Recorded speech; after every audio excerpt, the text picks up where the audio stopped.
എല്ലാവർക്കും നമസ്കാരം. All Kerala gold and silver merchants അസോസിയേഷൻ്റെ ഭാരവാഹികളാണ്.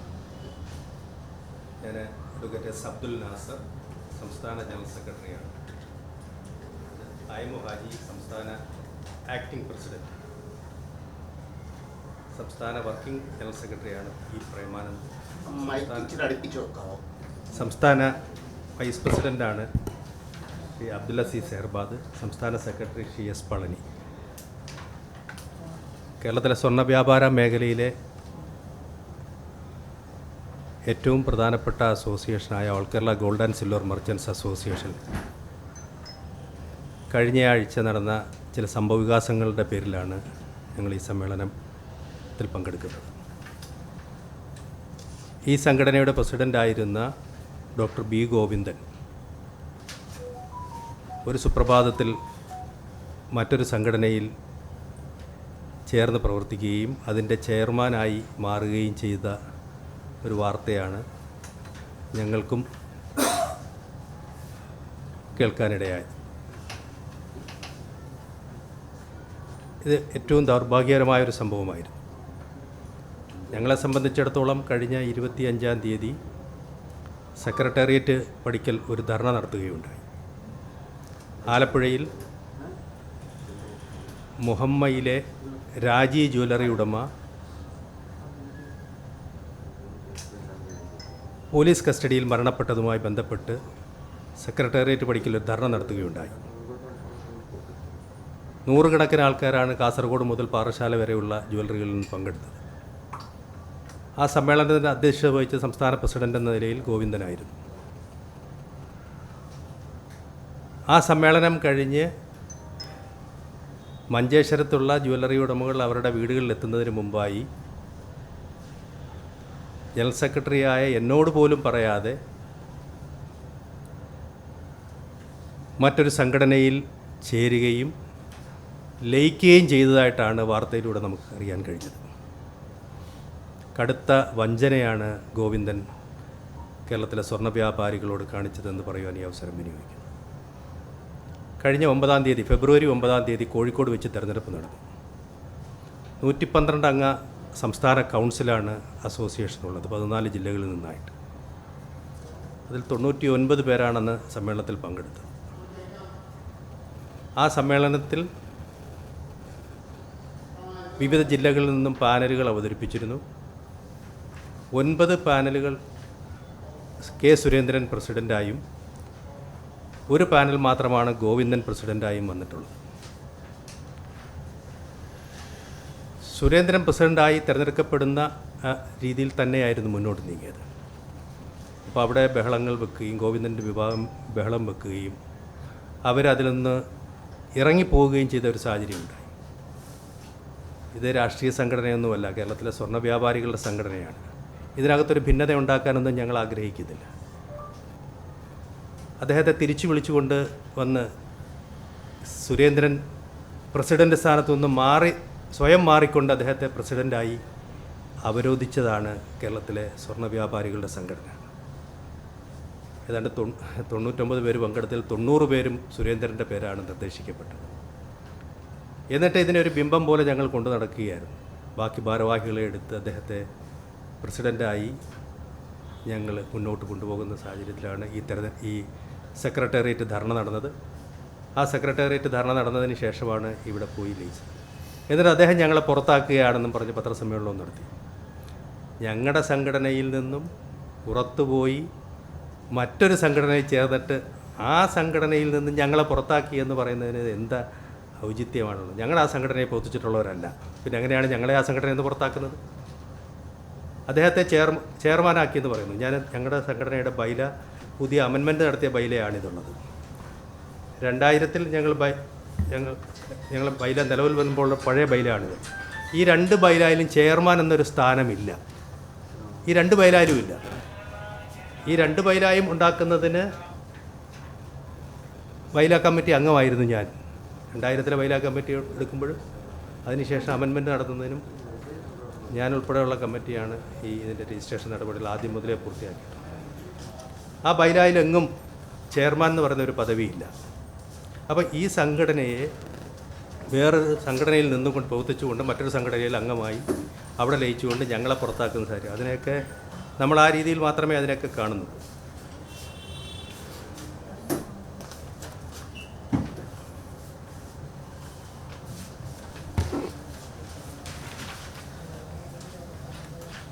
കേരളത്തിലെ സ്വർണ്ണ വ്യാപാര ദിവസേനയുള്ള വില നിശ്ചയിക്കുന്നത് അസോസിയേഷനാണ്. ഗോവിന്ദനും ജനറൽ സെക്രട്ടറി എന്ന നിലയിൽ ഞാനും നേരത്തെ ഈ വില നിർണ്ണയ കമ്മിറ്റിയിലുണ്ടായിരുന്ന കെ സുരേന്ദ്രനുമാണ് ഓരോ ദിവസത്തെയും വില നിശ്ചയിച്ചുകൊണ്ടിരിക്കുന്നത്. നമ്മൾ ലഭ്യമായ ബാങ്ക് നിരക്കും റിസർവ് ബാങ്ക് ഇടുന്ന രൂപയുടെ വിനിമയ നിരക്കും അടിസ്ഥാനത്തിലാണ് നമ്മൾ ഓരോ ദിവസത്തെയും വില ഇട്ടുകൊണ്ടിരിക്കുന്നത്. കഴിഞ്ഞ കുറേ കാലങ്ങളായി ഇത് ഏകപക്ഷീയമായി വിലയിടുന്ന ഒരു സമീപനമാണ് ഗോവിന്ദൻ സ്വീകരിച്ചുകൊണ്ടിരിക്കുന്നത്.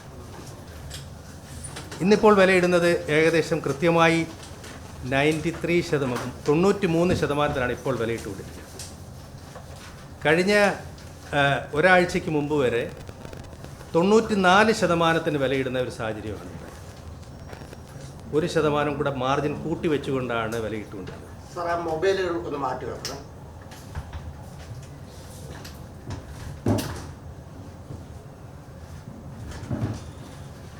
സ്വർണത്തിൻ്റെ വില 92%. 92%ൻ്റെ കൂടെ 1% മാർജിൻ ഇട്ട് മാത്രമേ വില ഫിക്സ് ചെയ്യാവൂ എന്നുള്ളതാണ് നമ്മുടെ സംസ്ഥാന കൗൺസിൽ എടുത്തിട്ടുള്ള തീരുമാനം. ആ തീരുമാനത്തിൽ ധിക്കരിച്ചുകൊണ്ടും ലംഘിച്ചുകൊണ്ടുമാണ്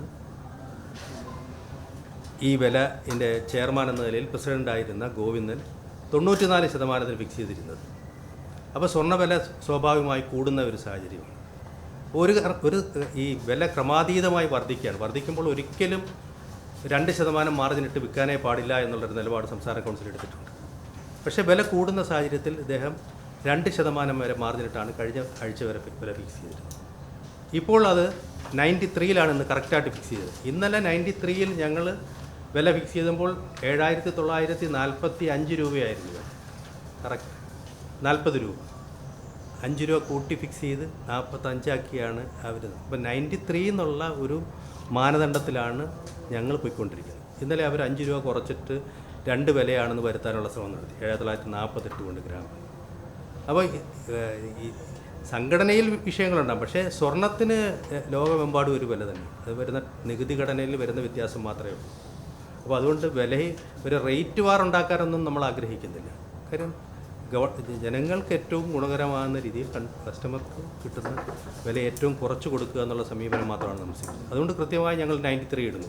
അപ്പോൾ ഒരിക്കലും ഇനി 94-ലേക്ക് സ്വർണ്ണ വില എത്തത്തില്ല എന്നുള്ള ഒരു ഉറപ്പ് നമുക്ക് ഏതായാലും ഉണ്ട്. കാര്യം സ്വർണ്ണ വ്യാപാര മേഖലയിൽ സ്വന്തമായി ഈ വില നിശ്ചയിക്കുന്ന ഒരു സമീപനമായിരുന്നു കഴിഞ്ഞ ഒരു വർഷം വരെ അദ്ദേഹം നടത്തിയിരുന്നത്. അതും ഈ ഒരു ഭിന്നതയ്ക്ക് കാരണമായിട്ടുണ്ടെന്നാണ് ഞങ്ങൾക്ക് തോന്നുന്നത്.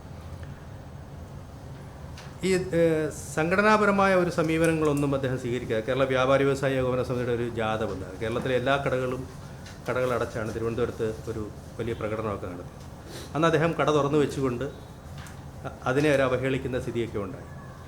അതും ഒരു വലിയ പ്രതിഷേധമായിട്ട് തിരുവനന്തപുരത്ത് കണ്ടത്.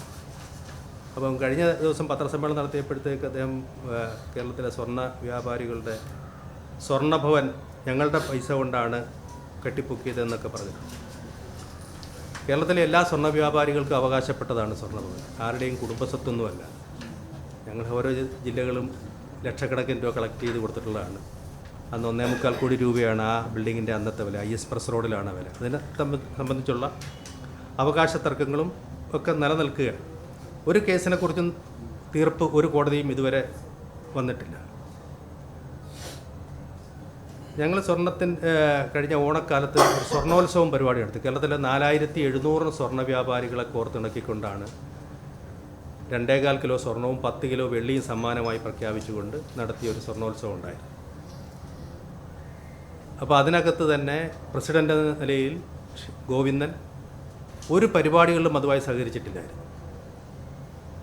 50 ലക്ഷം രൂപയുടെ കൂപ്പൺ ഞങ്ങളുടെ നിന്ന് എടുക്കാമെന്ന് പറഞ്ഞാണ് അവസാനം 10 ലക്ഷം രൂപയിൽ താഴെയാണ് അവർ ഭീമ ഗ്രൂപ്പ് തന്നെ ആ കൂപ്പൺ എടുത്തിട്ടുള്ളത്. എങ്കിലും അതിനെ ഞങ്ങൾ വലിയ വിജയത്തിലെത്തിക്കുവാൻ കഴിഞ്ഞു. കൊല്ലം ജില്ലയിലെ ആരതി ജ്വല്ലറിയിൽ നിന്നും 6 ഗ്രാം സ്വർണം വാങ്ങിച്ച ഒരു കസ്റ്റമർക്കാണ് 100 പവൻ സ്വർണം അടിച്ചത്.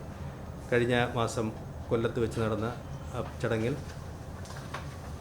ധനമന്ത്രി ശ്രീ ബാലഗോപാലാണ് ആ സമ്മാന വിതരണം നടത്തിയത്.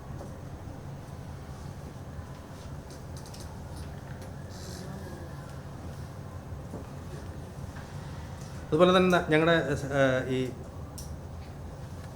സംസ്ഥാന കൗൺസിൽ യോഗം മാർച്ച് 12-ാം തീയതി തൃശ്ശൂർ നടക്കുകയാണ്. അന്ന് തന്നെ ദേശീയ നേതാക്കൾ ഉൾപ്പെടെയുള്ളവർക്ക് ഞങ്ങൾ സ്വീകരണവും ഏർപ്പാട് ചെയ്യുന്നുണ്ട്.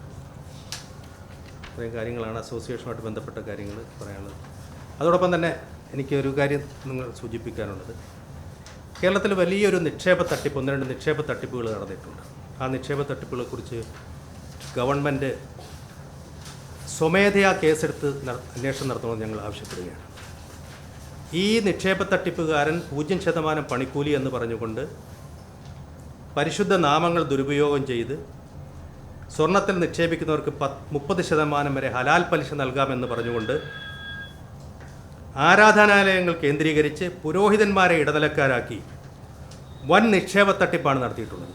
ഏതാണ്ട് 3000 കോടി രൂപയുടെ നിക്ഷേപമാണ് തട്ടിപ്പ് നടത്തിയിരിക്കുന്നത്. ഇത് ഗൗരവമായി ഗവൺമെൻറ് ഏറ്റെടുത്ത് അന്വേഷണം നടത്തണം. കാര്യം ജനങ്ങളുടെ പണമാണ് ഇതിലൂടെ തട്ടിച്ചിരിക്കുന്നത്. 6% മുതൽ 8% വരെ ബാങ്കുകൾ കൊടുക്കുന്ന പലിശ എന്ന് പറയുമ്പോൾ കൂടുതൽ ലാഭം കിട്ടുമെന്നുള്ള പ്രതീക്ഷയിൽ ജനങ്ങളെ അതിലേക്ക് എത്തിച്ച് വലിയ പരസ്യങ്ങൾ നൽകി വലിയ തട്ടിപ്പാണ് നടത്തിയിരിക്കുന്നത്. 30% വരെ ഒരിക്കലും പലിശ നൽകാൻ കഴിയില്ല എന്ന് ഞങ്ങൾ ആ തുടക്കം മുതലേ പറഞ്ഞിട്ടുള്ളതാണ്. ഞങ്ങൾ ഉപഭോക്താക്കളോട് ഇതെല്ലാം പറഞ്ഞിട്ടുള്ളതാണ്. പക്ഷേ ഇതിനെയൊക്കെ അവഗണിച്ചുകൊണ്ടാണ് അവർ ഈ നിക്ഷേപത്തിൽ ഇപ്പോൾ ഒരു കടയെ അവർ തുറക്കുന്നില്ല. എല്ലാ കടകളും അടച്ചിരിക്കുന്നു. ഇതിൽ നിക്ഷേപിച്ചവർ അവരാരടുത്ത് എന്ന് ചോദിക്കണമെന്ന് അറിയത്ത് പോലുമില്ല. അതേ രീതിയിലേക്ക് പോയിക്കൊണ്ടിരിക്കുന്നു. എവിടെയാണ് ഇയാളെന്ന് അറിയത്തില്ല. അപ്പോൾ ഇത് വലിയൊരു നിക്ഷേപ തട്ടിപ്പാണ്. മറ്റു പലരും ഇതുപോലെ നിക്ഷേപ തട്ടിപ്പ്, ഇവിടെ തന്നെ എറണാകുളത്തും ഒരു നിക്ഷേപ തട്ടിപ്പ് നടന്നിട്ടുണ്ട്. ഇതൊക്കെ ഈ എന്താണ് ഇതിൻ്റെ ഇവരുടെ ഒന്നും ഒരു ചരിത്രം എന്ന് പോലും അറിയാതാണ് ആൾ നിക്ഷേപിക്കുന്നത്. എത്ര തട്ടിപ്പ് നടത്താലും പഠിക്കത്തില്ല എന്നുള്ള സമീപനം. നമ്മളൊരു ആരായിരുന്നാലും ശരി, ബാങ്കിൻ്റെ പലിശയിൽ സാധാരണഗതിയിൽ 8% കൊടുക്കുക, 10%, 12% വരെ ആണെങ്കിൽ ശരി ഒരുപക്ഷെ കിട്ടിയെന്നിരിക്കും. അതിൻ്റെ ഇരട്ടി പലിശ കിട്ടുക എന്നുള്ള ഒരു സമീപനത്തിൽ ആളുകൊണ്ട് നിക്ഷേപിക്കുമ്പോൾ ആര് പറഞ്ഞാലും ഇതിനെ തടസ്സപ്പെടുത്താൻ കഴിയും. എത്രയോ ആയിരക്കണക്കിന് ആൾക്കാരാണ് ഈ നിക്ഷേപ തട്ടിൽ കുടുങ്ങി നിൽക്കുന്നത്. മുൻകൂർ വിവാഹങ്ങൾ നിശ്ചയിച്ച് മുൻകൂറായി പണം നൽകി അത് വിവാഹത്തിൻ്റെ ഡേറ്റിന് ചെല്ലുമ്പോൾ കട പൂട്ടിയിരിക്കുന്ന സാഹചര്യമാണ് നിലനിൽക്കുന്നത്. എങ്ങനെയാണ് നടത്താൻ കഴിയുന്നത്? എത്രയോ ആൾക്കാർ അതിൽ കുടുങ്ങിയിരിക്കുന്നു. എത്രയോ പെൺകുട്ടികളുടെ കല്യാണം മുടക്കുന്ന സാഹചര്യത്തിലേക്ക് പോയിക്കൊണ്ടിരിക്കുന്നു. ആരാണ്? ഗവൺമെൻറ് അനങ്ങുന്നില്ല. ഒരു നടപടി അയാൾക്കെതിരെ എടുക്കത്തില്ല. കൊല്ലത്തിൽ പോലീസിൽ കേസ് രജിസ്റ്റർ ചെയ്തിട്ടുണ്ട്. ആ നടപടി എടുക്കണ്ടില്ല അയാൾക്കെതിരെ. പോലീസ് അറസ്റ്റ് ചെയ്യുന്നില്ല അയാൾ.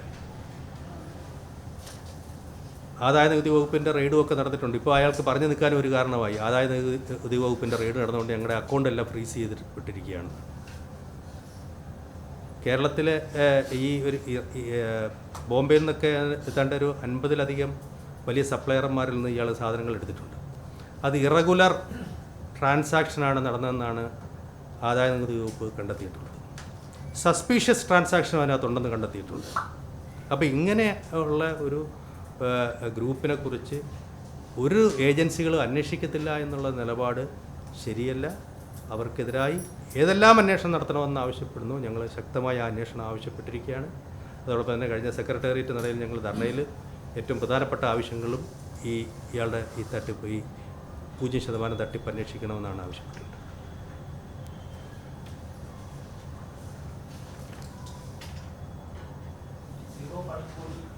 സാധ്യമാവില്ല എന്നാണ് പറയുന്നത്. ബൾക്കായിട്ട് ഒരു എടുത്താൽ ഒരു ജീവിതത്തിലുടമയ്ക്ക് 0 പണിക്കൂലിയിൽ ഉപഭോക്താക്കൾക്ക് ആഭരണങ്ങൾ കൊടുക്കാൻ സാധിക്കില്ല എന്നാണ് പറയുന്നത്.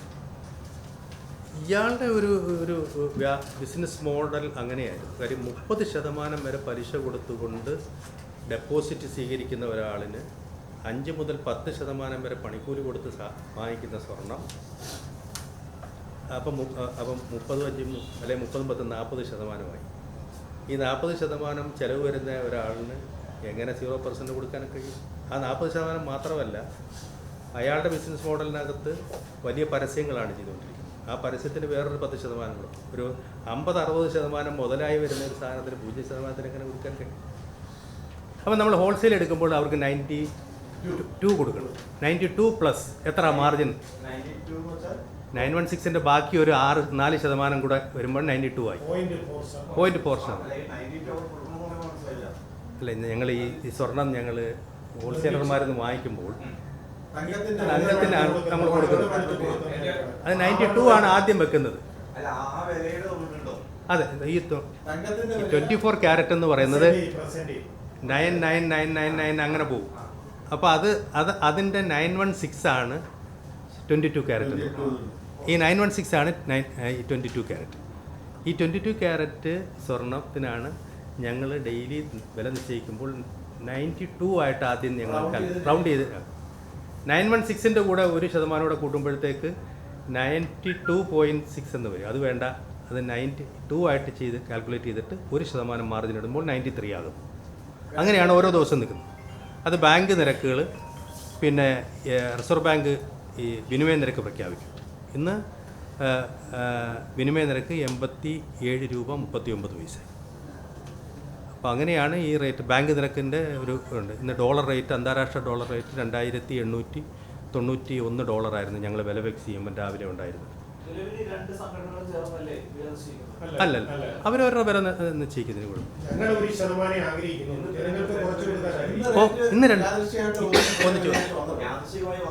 അല്ല, ഇന്നലെ ഞങ്ങൾ 93 എന്നുള്ള പ്രഖ്യാപിത ലക്ഷ്യത്തിലാണ് നല്ല റേറ്റ് ഇട്ടത്. അപ്പം ഞങ്ങളെ കാട്ടി 5 രൂപ കുറച്ച് ഗോവിന്ദൻ വെച്ചിട്ട് വരുമ്പോൾ റേറ്റ് എന്ന് പറയുമ്പോൾ 92.8 വന്നുള്ളൂ. അപ്പം ഞങ്ങളുടെ മാനദണ്ഡത്തിൽ ഒരു വ്യത്യാസവും വന്നില്ല. ഞങ്ങൾ ഇന്ന് 93 തന്നെ ഇട്ടു. അപ്പോൾ അവർ സ്വാഭാവികമായിട്ട് ആ റേറ്റിലേക്ക് എത്തി എന്നുള്ളതേ ഉള്ളൂ. 93 തന്നെയാണ് ഇന്ന് എല്ലാവരും 93 ആണ് റേറ്റ്. അതുകൊണ്ട് 2010 എന്നുള്ള റേറ്റ് എല്ലാവരും അതേ റേറ്റ് തന്നെ.